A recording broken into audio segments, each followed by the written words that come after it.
We are here today to bring together a little something we like to call Fight Me, Coward, where Captain Waffles, Darcy Driver, and myself have gotten together to play a game of Super Fight head-to-head while one of us sits out and is the judge to see who would win. I'm Darcy Driver. We're doing Super Fight. For those of you not familiar with the game, you draw a person card, you draw power cards. Your person in power, you fight against the other person's person in power, or powers in certain cases, and you argue the logic of why yours would win. But occasionally, judge has to intervene. Yeah. Okay. To make rulings. So everybody is drawing 3 character cards, 3 power cards, selecting the ones that they like, and then discarding the rest. I'm pretty confident. I'm pretty confident already in mine. Well, that's what I like to see, You read. Okay, I'm not super confident. I'm comfortable about being able to argue this in a coherent manner. Okay. Well, I just have to set the scene real quick.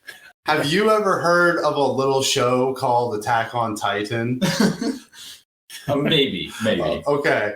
Well, there's something that's known as the rumbling, and I'd like you to keep that in mind.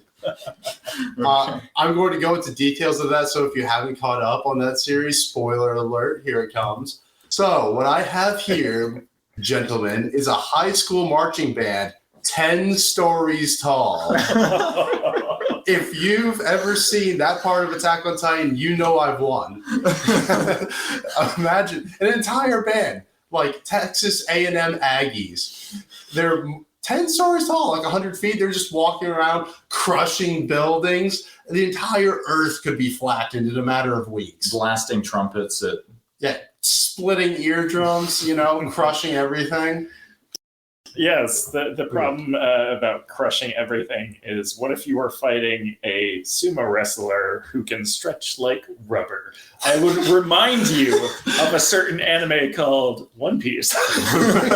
And he does not have the limitation of not being able to swim. So my sumo wrestler would just be able to bounce around. Getting stumped, not a problem for him. He just bounces right back, and he just gets up on the band members and chokes them all to death. Ooh. All right. I am having a hard time deciding which one of you wins, so I'm going to invoke a house rule that I usually play with when I feel like there's a tie, and everybody draws one more power card right off the top, and it's just in your hand. Oh, so my now bouncing ball of sumo power has super strength. Super strength? Are we allowed rebuttals, or are we just describing our own thing? Oh, yeah, you're allowed. Okay, I have to ask though, what would super strength look like for Giant Stretch Armstrong? Like One Punch Man okay. meets Luffy. Sure. Let's say, okay. But imagine if the rumbling happened and they were perfectly invisible. So you can't all you know, can't see. All you know is that the earth is shaking and giant footprints are appearing. Still, how would they manage to kill him in this fight? Well, they can see him and they can't see them. The process of elimination. There's a giant footprint. I just jump, bounce, and go try and strangle things. He waves his arms out super big, like rubber, and finds things. Like almost echolocation, but with flexi arms. I dare you to try to garrote someone with rubber, though. Good luck. Okay, I think Captain Waffles has this one with invisibility. So you will be the next judge. Okay. I'm going to keep my winning hands to one side. Oh, yeah. So the way you play, do you keep yours? Because I usually play it, you keep yours until it's been defeated.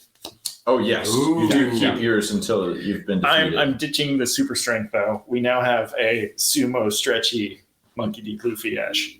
Okay. What you got, bro? I am still picking. Sorry, I'm being super slow. We can edit this out. You're the one doing the editing. So. I know. Note to self. All right.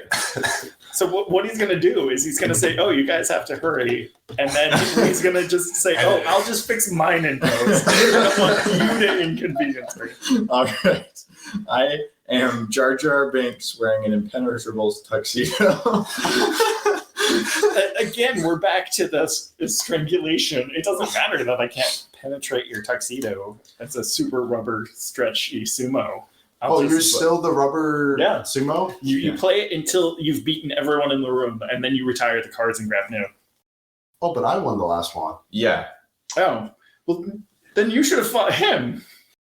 The way I've played. Oh, right. Okay. Well, we'll play it this way. It's loser's bracket. Loser's bracket. Well, so if you want to swap out, you could. Yeah. Because we're going loser's bracket.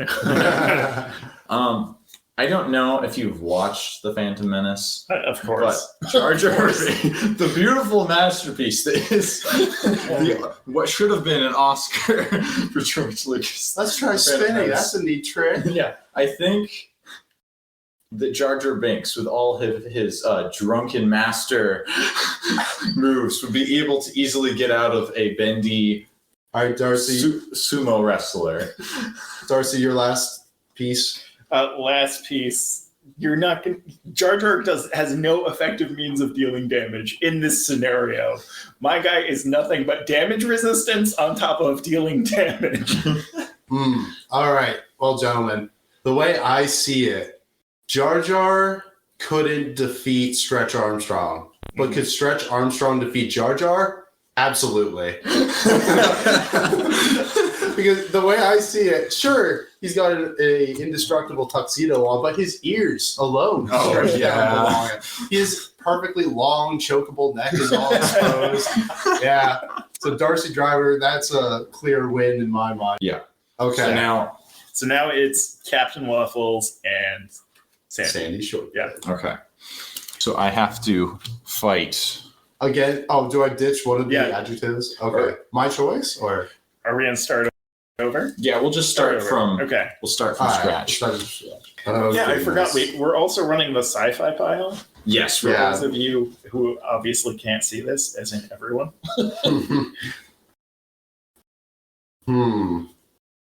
All right.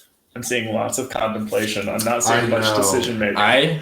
I have mine selected. Okay, Sandy. He is not finished yet, so I cannot reveal. Because then he could choose what he wants depending on what I am. No meta, bro. No metagaming. Okay, I have it. All right.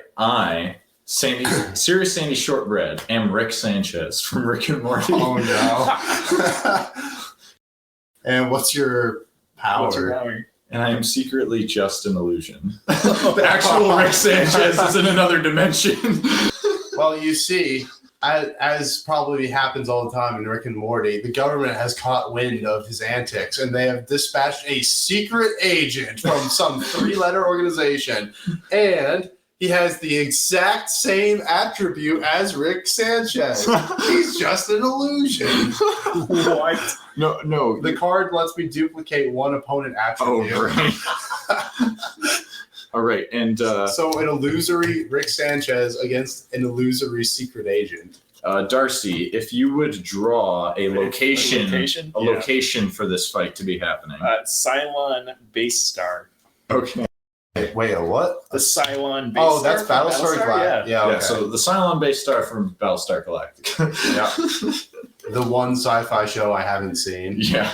So I'm pretty sure Rick just uses all of his portal guns to confuse the secret agent. And this is, I'm saying this just for myself. With us just being illusions and like firing off whatever we do that's like just not actually affecting each other because we're illusions, I don't see how either of us can actually win. I know. I'm of the mindset that we're both not killable and not able to kill the other either. Next power. Add a power card. So now, Captain. Yes, I am a illusory secret agent covered in spikes. Illusory spikes. But I am Rick Sanchez, that is secretly just an illusion that has a skunk on a stick. So really stinky. You don't want to be around this illusion. I think we need to remove the illusory part, because if you're both illusions, you can't actually affect each other. I know. So no, here's the thing. Because we're both illusions, let's just take the illusions out of the equation. That's what we just said. No, but now, while those illusions are having our fight, we're moved to the actual secret agent and the actual Rick Sanchez. Do it. We both dump our power cards. The illusions are on the Cylon base star. Okay. Like both of you dump our power cards. Yeah, Redraw the power cards. And then, but both of you are now flying through an asteroid field. Okay. Your actual selves, your non-illusory selves. And so we each draw new power cards. Yep. Okay. So I am Rick Sanchez, and my shields are at full power. Oh, how convenient to go through an asteroid field. But you see, my little space pod is armed with a shrink ray. Oh, no. So I can just miniaturize the asteroids so that they're so small to get through your shields. But have the same mass. I don't know that the shrinking ray would shrink and do the same mass, so I think it would end up just being like little pebbles on Rick Sanchez's ship with full power. Closing arguments, please. I feel like Rick's harebrained shenanigans would overcome just Jason Bourne, Jason Waffle trying to take him down. Well, this shrink ray could also shrink himself down. I'd like to see him get out of that. Yeah, that's a weak argument. Yeah, I'm going to have to give that to Sandy. Okay. So currently for the totals right now, I'm at 1. I'm at 1. Oh, I'm at 1 as well. And we're all tied at 1. Up, yeah. All right.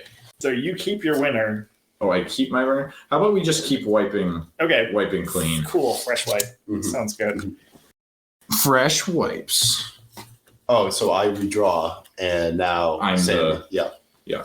Mr. Sandy Shortbread is the referee here.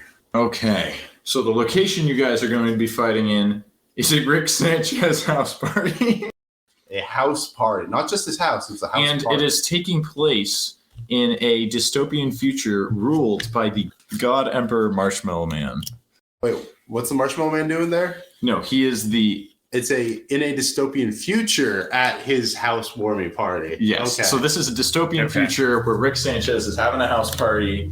Makes sense. So, Waffles, you won, so you go first. Yes. I won against this last time. All right. So, in a dystopian future with god emperors and magic and science that seems like magic, the only force that could truly stand up to it is the age-old tale of the leprechaun. But what is the one leprechaun's weakness? It is his short stature. It makes him easy to catch and fork over his gold. But this leprechaun can match his opponent's size. It won't be such an easy fight getting my magically delicious marshmallows. Are you an agent of the God Emperor Marshmallow Man? Don't out me, bro. And so it's not a very strong argument when you're fighting against weeping angels armed with rocket launchers. The second your larger size than average leprechaun takes his eyes off of my weeping angels, they're just gonna wreck his face. But I have to ask, if I watch the rockets, do they stop in midair? No. Oh, okay. No, because it's a complete rocket launcher. It's weeping Separate angels from with regular Exactly. rocket launchers. It's not Weeping Angel rocket launchers. Okay. But what about my leprechaun magic? You forget I can disappear. Doesn't matter. They're infinite. They will just hunt you and blow up everything in the vicinity. So if with you their disappear rocket and you're launchers. not looking at them, then they can move really fast to wherever you're going.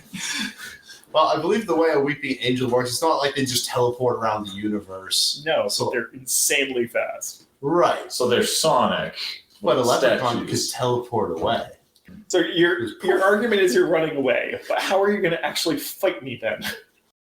That's true. That would kind of make me the loser, wouldn't it? Exactly. I'm calling for a ruling. I say you each draw one off. Okay. Okay. Because it sounds like he goes poof, you move fast, he goes poof, he goes fast. Okay. I can delay the inevitable, but I have to. Ooh, this is interesting. So now I'm a leprechaun that can match its opponent's size, riding a cheetah. Now I have brought Cheetos into this mess. So I was a regular weeping angel armed with a rocket launcher, but now I'm also in a berserk rage. I'll be honest, the cheetah's not going to last very long. I don't know why I'm writing. The second either of you close your eyes, kaboom. All right. So I got to give it to the Weeping Angels. Yes. That's a powerful combo. I mean, weeping angels are strong enough, but give them a rocket launcher and I can already pull the trigger. You look at me, it doesn't matter. Exactly. Launcher flying at your face. But would they pull the trigger so fast they accidentally break it? Well, gentlemen, I'm going to pull just a location for this one. Okay. So, you must decide your fighters to battle it out in the Citadel of Ricks. So far, it's all just Rick and Morty stuff. Yeah. So me, Serious Sandy Shortbread, I am an assassin that can summon and command an army of red shirts at will. Uh-huh. So I drew my significant other pregnant. Which is what is currently happening in real life, Mr. Darcy. Ooh.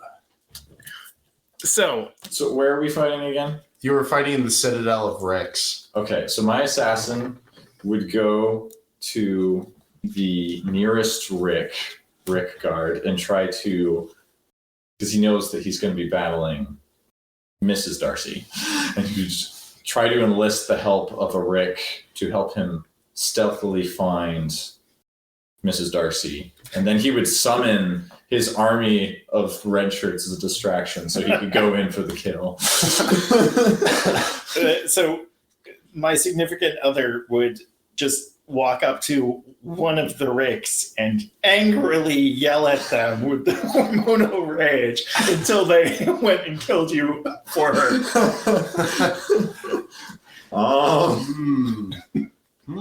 I could see this going either way so far.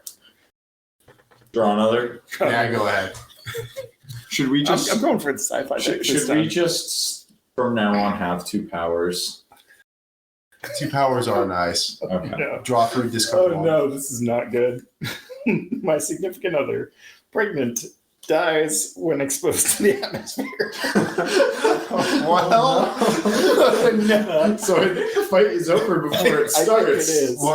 what do you have for curiosity's sake? I was an assassin who can summon an army of red shirts and can warp at light speed for 1 second every 30 seconds.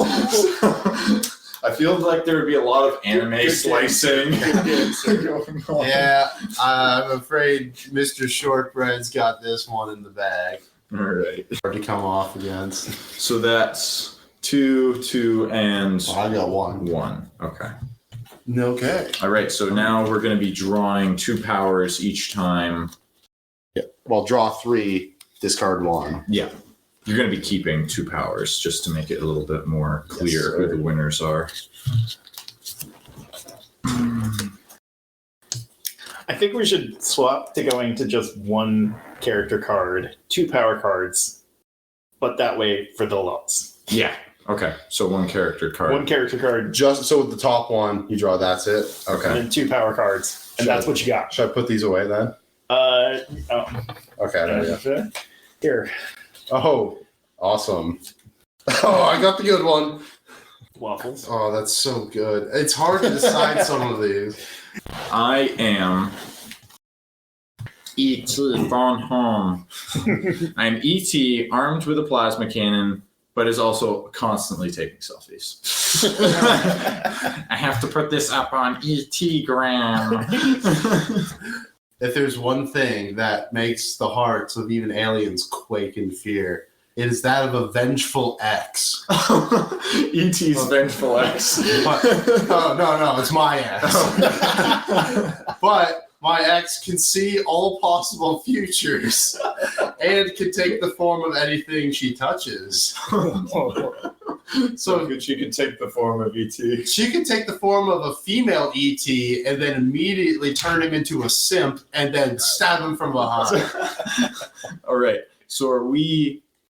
Like, do we have a location for this one, or? I think I'm just calling it. There doesn't need to be a location. I think Waffles has this one in the back. I will willingly submit to the captain this victory. Oh, that's awesome. I'm gonna have a lot of fun editing these different, trying to figure out a way to get these different creations. All right, is it my up again? Yeah. Mm-hmm. Okay. Well, And we're keeping both powers? We're keeping one power or both? both. Yeah. Okay, cool. Okay, so I have a vengeful robot who can ask their crew to beam them up anytime and also can possess their opponent for 30 seconds, then get very tired. So my strategy, regardless of what you're about to say, is possess you, make and get, as soon as the possession happens, get beamed up immediately.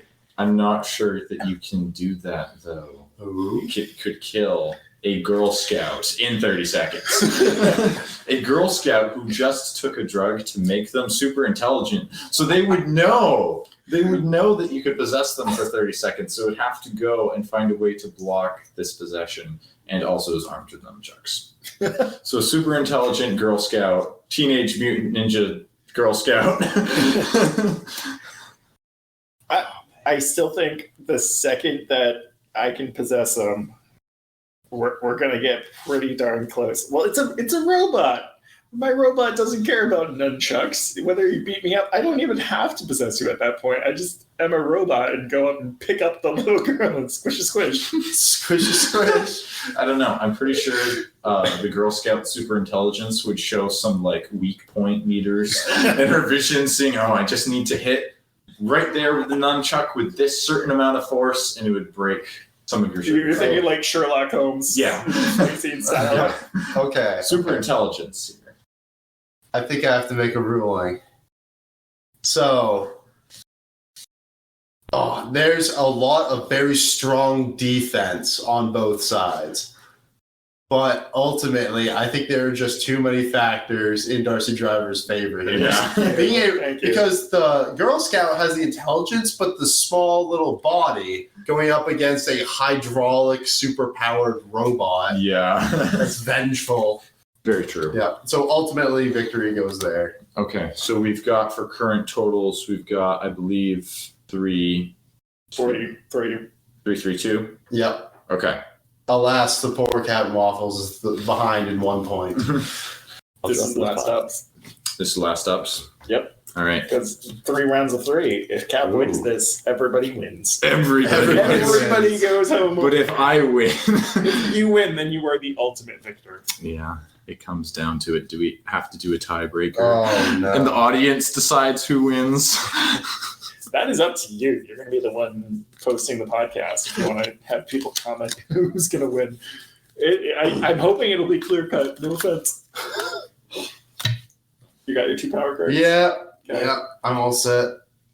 Me first or you? I have to. Oh, you're doing one of. Ooh.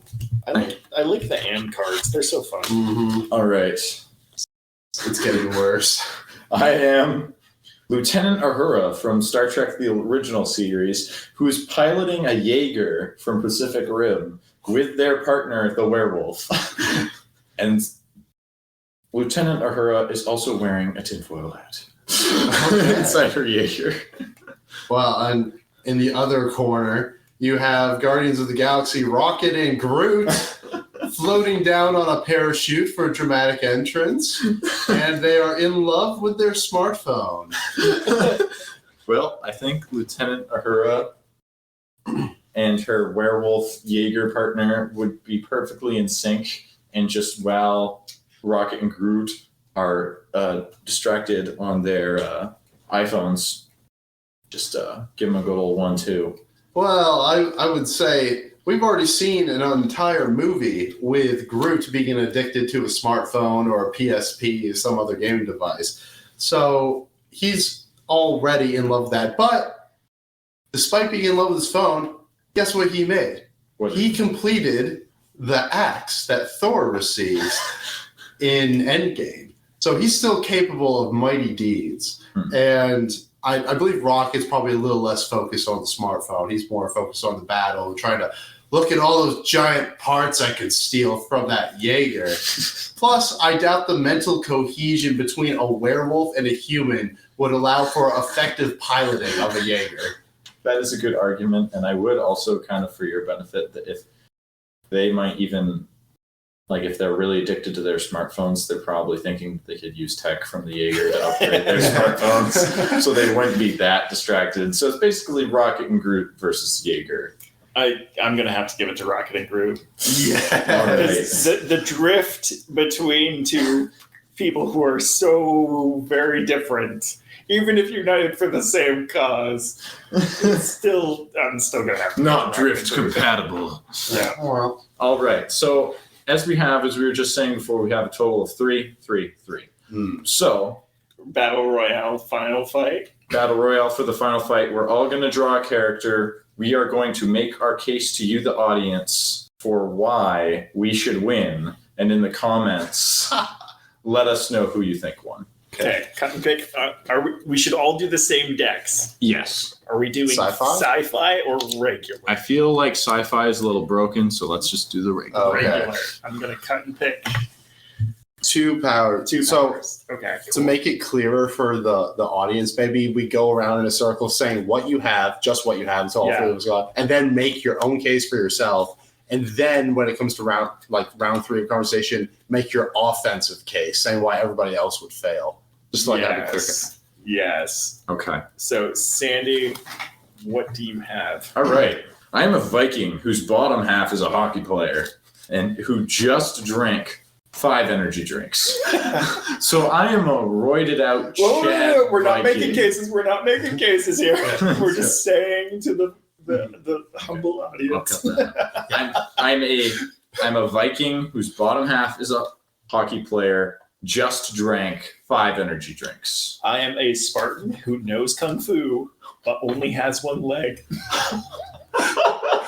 and I am Barney, and it just says Barney. So Barney the Purple Dinosaur. right, I don't know if it's Barney the Dinosaur or Barney Fife from the Andy Griffith Show. I suppose it could be either. We'll let you decide. Yeah. Riding a war elephant, and he's made of stone. So it's a statue of Barney the Purple Dinosaur riding. Make your offensive case, Sandy. Okay. Yeah, why is yours good? Everybody knows that some of the most premier athletes out there are hockey players. They're always out there fighting. They're always getting in there scrappy, and they're playing out. Yes. The end. Which remind me again? Which half is The bottom half, the legs, which is like you might say is the strongest part of a hockey player. and top half Viking, which was some of the best warriors in ever, basically. And they just got hopped up on all kinds of caffeine, ready to wreck house on everyone. So Spartans are known to be some of the best fighters of all history, period. Kind of like Vikings. I don't care that he has 1 leg. Him also knowing Kung Fu is just like straight up puts him over the top. Like totally jump up, ridiculous flips, and wreck both of you. Can I ask, does he have a crutch? He doesn't need one. He's using a staff for his massive and knows all sorts of cool flips. A stone Barney the Dinosaur. And this isn't like petrified. It's just he's composed of stone. You're making the golem argument. Then. Exactly. It's So Barney it's Barney Golem. It's Barney the brownish, grayish looking golem dinosaur riding a war elephant. So if the elephant doesn't trample you and his steed goes, if his steed ever goes down, then his opponents would have to be met with the maw of stone and an endless hunger, for his stomach could never truly be filled. I love you. You love me. Oh, Get we're gonna get copyright inside strike. my tummy. That's a transformative enough. All right, so why are ours not so great? Yours is not so great because everybody knows the big purple dinosaur. He's a big fellow.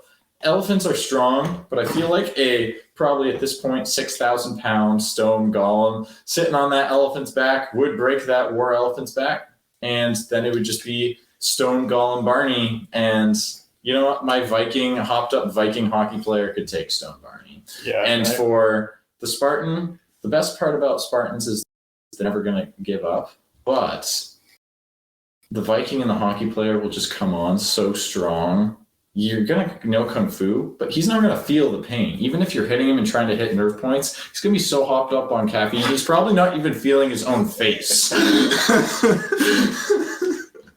So as far as your Barney goes, I agree. Mobility is definitely going to become problematic, and you're going to have a hard time dodging either of our characters in any way. But where I had already specified I'm fighting with a staff, it's going to be a metal staff, and I'm just going to whack the rock until it is fully disintegrated. As far as the roided up half hockey player, half Viking, again, just Kung Fu staff, and I'm just going to keep you at range, poke you until you're dead. What about you, Mr. Waffles? What do you think about me and Darcy's The thing about Barney is, sure, he's made of stone as a golem now. And yeah, he has a magnificent steed that sure could be climbed by the agile monks and hockey players and whatnot.